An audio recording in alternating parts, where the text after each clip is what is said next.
Aloha everyone, my name is Alessandro and this is the Temple of Surf, the podcast. We'll give you full access to the best surfers, skaters, shapers, surfboard collectors, shop owners in the world. Discover with me their stories, the greatest successes, amazing behind the scenes and much more. This episode is brought to you by Yogi Pipe, a line of apparel created with eco-friendly materials by artisans from all over the world. Let's discover more about them and their collection on www.yogipipe.surf. Aloha everyone and welcome to the 19th episode of the Temple of Surf, the podcast, second series. Today with us from New South Wales, Australia, one of the most distinguished photographers of waves and the ocean in the world, Ray Collins. Let's discover more about him, history, waves and much more.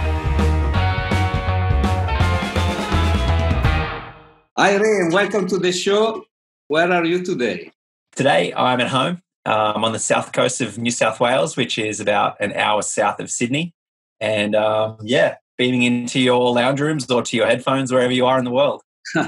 Cool. So today we're going to talk about surf photography and of course your career, your amazing photos, your future projects. But the first question that I have for you is, in your opinion, what is the most important thing in surfing? The most important thing in surfing is being connected to something far greater than yourself, something almost infinite, something vast, and something natural. Obviously, I'm talking about the ocean. To me, that's definitely the most important thing, is the connection between the individual and nature. And to me, that's what makes surfing so special when you compare it to other sports or kind of lifestyle activities. Definitely something special and powerful, and is something that it's Mother Nature, right? So we don't control. How lucky are we? We get to get an energy line that originates thousands of kilometers away, and we get to ride the final stages of that unbroken line in a perfect wave until it dissipates and disappears, and we get to take that line of energy with us through our day. That feeling of stoke, that's what that is. That's you taking the energy from the ocean and taking it with you beyond when you get back onto land. Yeah, definitely amazing. I mean, only when they say like only surfers smile, the only surfer that have certain smile and they understand what's going on, and definitely means a lot. But people need to try to surf to understand. Anyway, if I have to ask you the same question, but on ocean photography or surf photography, what is the most important thing? What would you say? What would you answer? I would say the most important thing, there's probably two, and I'm not really sure which one's more important, but knowing your limits, knowing where the line is that you can kind of go up to, that's pretty important. And if you're always kind of pushing your own abilities, I think that's great for growth, but just knowing where that is so you can then challenge that, that's really important with surf or ocean photography, because it's pretty easy to be in over your head. The other thing is knowing your gear, being able to just adjust everything, get your focus and exposure and compositions dialed in a couple of seconds as the light changes. That's really important. So knowing your surroundings, being comfortable in your surroundings, and knowing your gear, and using the camera as an extension of yourself. I think that's the end result that you kind of strive for. Definitely, and I guess when you are like when you are on inland and you have a camera, it's easier, if you want to say, to change the settings of the camera quickly. But if you are in the ocean, you have another component that is the ocean on which you have to take care of, right? And you somehow could be distracted, right? Well, imagine your studio is caving in all around you, and there's whitewash and rips and rocks and just energy moving. You have to be able to have such a sound mind to be aware of all that and also then technically do what you need to do. Whereas if you're in a studio or on land, like you said, there's a lot less going on and you can isolate the camera pretty easily. But when you're in the ocean, yeah, it's a balancing act and everything's in flux. Nothing is stationary. Nothing is static. And it's definitely a challenge. And no one sees the images that didn't make it. You know what I mean? You only see the success stories. So. Yeah, definitely. And like I guess today in normal photography, like with the memory card and the possibility to shoot like I don't know so many pictures is different than maybe like 50 years ago, where you had to roll a film and you had those like shots, right? And Yeah, you really have to take your hat off to the pioneers of water photography, only having 36 exposures to get to explain what they wanted to show, and then having to swim in through treacherous waves and back out with a new roll.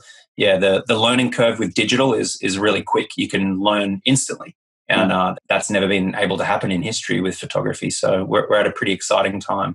Does still exist like people going in the sea with the old technology? Do they totally do? Right? Okay. Yeah. There's a fair few guys. The first one that comes to mind is a friend of mine, John Hook in Hawaii, and he's always shooting with film. And there's double exposures as well. Like he may have Waikiki skyline, and then exposed over the top of that is like a shark or a perfect barrel. And I feel like he's really showing his individuality, which is becoming more rare as more people take up photography. You have to do something different to show who you are. Definitely. How do you deal with adrenaline and fear when you are in front of those massive waves? Very powerful. It's really easy to say, but when you're in the moment, it's often hard to do. But what I like to do is visualize, say the day before or that morning or on the drive to the ocean, just visualize what the real world is going to feel like once you jump into the ocean. So I try and picture other times where I've been in similar situations, and once it happens, you've kind of already visited it with your mind, if that makes sense. Also, just being able to be uncomfortable. So in a way, like I've recently taken up jiu-jitsu, and that it's kind of similar to that in the fact that you need to get comfortable being uncomfortable. Yeah. And that way, when you're tested, it's a familiar place. And if you're not prepared, whether you're swimming or you're on the mat, you panic, and that's obviously the worst thing you can do. So just breathing, that breath is life.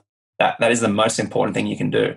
So I think that is a huge part of dealing with adrenaline and fear, and just turning fear and anxiety into excitement, because it's a similar energy. So just looking in yourself and having a bit of a scan. Nice. And let's go back of your first starting days and your first picture that you have taken in the ocean. When was that? When you realized that you wanted to be ocean photographer, surf photographer? Well, I kind of bumped into photography. I didn't really set out to do it. I used to work in an underground coal mine, which, kind of with a shovel and a pick, digging 1 kilometer under the ground. That was my job. So I would show up and work. And one day I got injured, and due to my knee getting not broken, but all the ligaments and tendons being kind of destroyed, I couldn't walk for a couple of months. And in that time, I just bought a camera and studied the manual and just learned how it worked. And I've surfed all my life. I've always been involved in the ocean. And my physiotherapist said that I can probably start rehabilitating my leg with swimming. So I took my new kind of hobby, which was just taking photos of my dog, and bought a water housing. And that's how my entry to surf photography was. And I just shot photos of my friends and the local kind of surfers in the area, and things really kind of progressed, and I found out that I enjoyed taking photos as much as I enjoyed surfing. And I guess like my friends are amazing surfers, and we ended up kind of working together and getting shots in magazines, and yeah, from little things, big things kind of grew. But then you moved from surf photography to ocean photography, waves photography, right? Correct, yeah. Why so this decision? That transition was kind of, it was pretty hard. It wasn't something that I just flicked a light on and then woke up and said, I'm not going to shoot surfers, I'm going to shoot waves. I was kind of, as I mentioned in the last question, I picked up my first camera in 2007 and I shot until 2011, and, you know, we're kind of getting paid to travel and shoot, and, you know, aiming for covers of magazines was the kind of the goal, working with surfers and trying to get shots published. And I kind of, I don't know, there was other things going on in my life, like just, you know, regular kind of mid-20-year-old things. And I kind of just got a little bit disillusioned with photography, and I kind of came to a crossroads just in life in general. And I found out that I was kind of maybe wasting a lot of time kind of partying, not partying as in like partying with the wheels off, but, you know, just drinking at the pub in the afternoons and being hungover in the mornings. And so I quit alcohol as kind of an experiment. And that was in 2012. And that's with the time that I had, where I'd normally be at the pub or be kind of sleeping in because I was a little bit groggy the next day. I just started focusing on the purity of the waves. So I turned all my energy and my free time and effort into shooting waves. And man, that felt like I had really, I was going towards my calling. That was the most natural kind of progression. And one thing, it was keeping me occupied from my normal habits, and it was giving me just this creative outlet, which, that was 2012, and it's 2020 now. So 8 years of just shooting waves, and it's my calling in life, I believe. And, you know, I have a very good friend of mine that is telling me all the time, like a broken record, Alessandro, you know, early morning is the best part of the day, you know. And I think, you know, like what you're saying is just a confirmation again, you know, like it's hard to wake up. It's hard to wake up early morning, right? Maybe to go out from the bed. But then if you go to the ocean, there is nobody. You have like the ocean for you. If you go around, if you exercise, jog, you know, and you get back more energized, and, you know. Totally. I feel like just watching the sunrise, wherever you are in the world, near the ocean or not, I feel like that is such a primitive kind of important thing for us to do. There's something in that. There's something in watching the sunrise, whether it's symbolic or metaphorical or just, you know, literal. There's it's an important time of the day. I really like this part of the conversation because, you know, like in a certain way, our society or our habits, they're pushing us till end of the day, right? Like you go to the cinema, you go to I don't know, the restaurants, you do party, and it looks like the most interesting part of the day is like right after work and onwards, right? But maybe a reality exists just before, and before going to work or before, you know, in early morning. So very interesting. If to pick up, I know that this question, you know, for a photographer, it's always like very hard to answer. But you have to pick up one photo that would represent like the totality of your work. Which one would you pick? If you asked me this in years gone by, it would probably have a different answer. As it stands, I would say there's an image called Oil, OIL, and that to me is a kind of representation of how I want to show the ocean to people who have never seen it like that before. I feel like that conveys the emotion, and I feel like that shows liquid as a solid, and it just shows the kind of the intimidating strengths of of how kind of brutal Mother Nature can look, yet also so beautiful at the same time. So, yeah, if I had to show one photo that summed up my career or of my style or my favorite kind of image, it would be oil. You were talking before about the equipment. So which kind of equipment are you using today?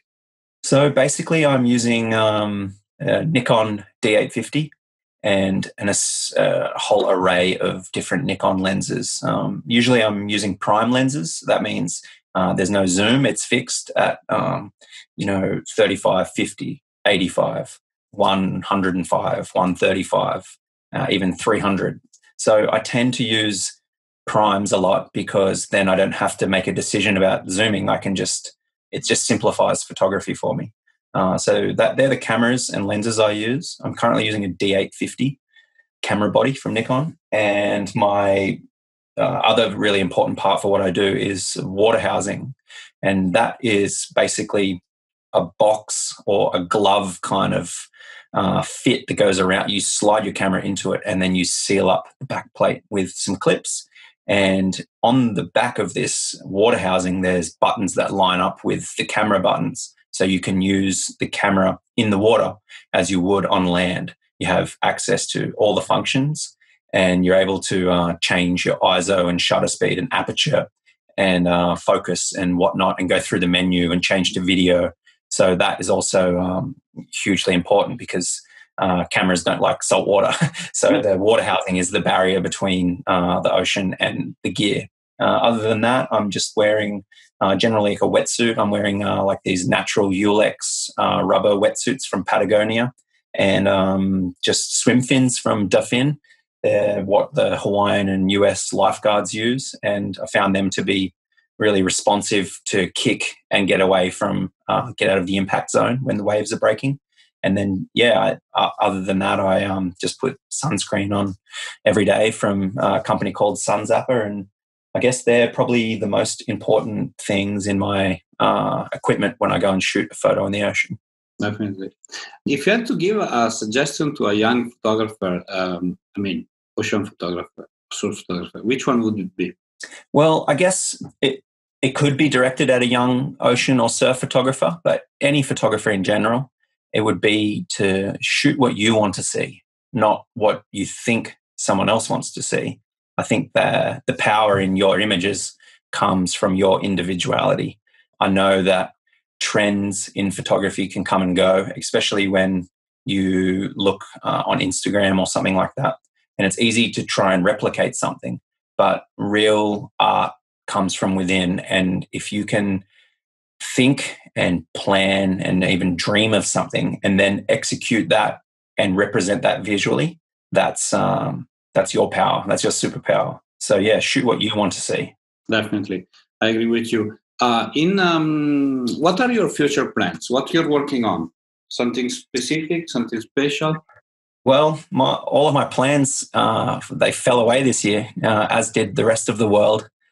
So I've learned to kind of, I try and be present and kind of live now, but this has really sharpened up that kind of way of thinking. So, yeah, I did have exhibitions planned in Mexico City and Los Angeles and Canada and Europe. But obviously, Australia's closed. Australia's closed till at least middle of next year. So what I'm concentrating on is just making the most of this time, because for the first time in my career, I've had a chance to step off the roller coaster of being somewhere and doing something and being booked to do a talk or to travel somewhere for a swell. So my plans are just to kind of, I don't know, man, be a good husband and just kind of cruise at home and surf and just appreciate the small things. I guess I'm always shooting sporadically when the conditions are okay. So that could be a project for my next book, I would say. I've made 2 coffee table books, Found at Sea and Water and Light. And I think, I'm probably 3/4 of the way to making a 3rd one. So, yeah, I guess that is a project that I'm working on. It's in this period where everybody it's confused about what's going to be next, and all the lockdown situation. I think is a unique opportunity for all people like you that were like traveling and go around the world, even for surfers like that are doing the contest, right? That are just moving from one city to another to think about and themselves, right? And to finally have time to work on projects, that they never had the opportunity to. And so we can transform like a very negative thing. There are people that are saying like, I'm so bored at home, right? But maybe, like going through the archives or thinking about, I don't know, online projects, then are definitely things that will make us going. And this time is not wasted. Actually, is an opportunity. Seriously, man. Like, think of all the things you've always been too busy to do. Now's the time. Yeah, who could have ever imagined that we would have months? I didn't leave my postcode for almost 3 months, and I can't say I've ever done that before. So, yeah, there's so. I mean, it's a global pandemic. People are dying. It's tragic. All of that. We know that. We're bombarded with it every day. But man, there is so much good on the back of it. And I hope that we don't go back to the mindless marching forward. I hope that we can kind of, sit in this new reality and shape what we want going forward on a small level, on a personal level, and, on a bigger level as in countries and the world, hopefully even. Definitely. Let's hope for that. We're going to finish our interview with a short Q&A session. So please answer the first thing that comes up to your mind. Okay? Yes. I will change one of the questions that I had in mind, because I will ask you, as a surfer, best surfboard that you ever ridden? Tyler Hadzikian 6-foot fish that I got about 10 years ago, and it's a little rocket ship and it glides over flat water and it's always fast. That's the best surfboard I've ever had. Cool. Your favorite shaper? My favorite shaper is my local shaper. Well, sorry, I have to give you two. Michael Carson, my local shaper, and Mick Mackey, who is, you should Google Mick Mackey if you don't know who he is. He is one of the pioneers. In Australia, right? Yes. Yeah. All the fish shapes, he kind of took that from snowboarding back in the 70s and kneeboarding, and yeah, he makes some very interesting concepts, and I love his boards. Cool. We'll check it out. Your personal question, your favorite song? Ooh, my favorite song. It is the opening track on Bon Iver's self-titled album. I'm not sure what the song is called, but it's the first track on Bon Iver. And I actually got married to that song with my wife. It sounds like a Civil War march, and then there's like explosions and fireworks. Maybe that's in my mind. I don't know. But they're my favorite band, and that's my favorite song from them. And, cool. Was your wife happy to have like explosion during her wedding? Or I think the explosions are more located in my brain and my interpretation. I don't know if they're actually in the song, but yeah, she loves it too. So yeah, definitely. Cool. Your favorite surf spot? Oh man, I'm so lucky to live where I live. We have, it would be home, where there's wedges and reefs and bommies and point breaks and perfect sand barrels or reefs. It would have to be home. And I guess a place called Headlands, which is like kind of like a cross between V-Land on the North Shore and Shark Island. It's just this kind of slab corner spit kind of bowl, and that's my probably favorite wave. Great. Your favorite surfer?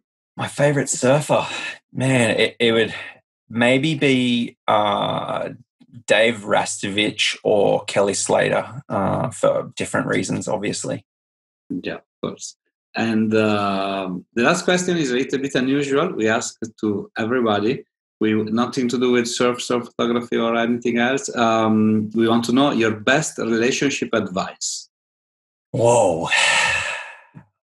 The best relationship advice that I've learnt through practice is to settle things as soon as you can and be genuine in your reconciliation and once the problem or the issue has been dealt with, to let go of it and start over, because you guys are a team, and there's no point bringing past hurts or keeping a score tally. I think, just dealing with the problem, wiping the slate, and moving forward. That's the best relationship advice I can give.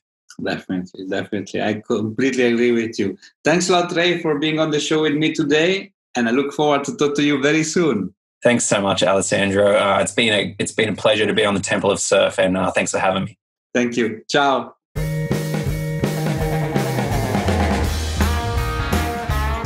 Hi, it's me again. I hope you enjoyed our today's episode. If you want to know more about us, please follow www.thetempleofsurf.com and all our social media.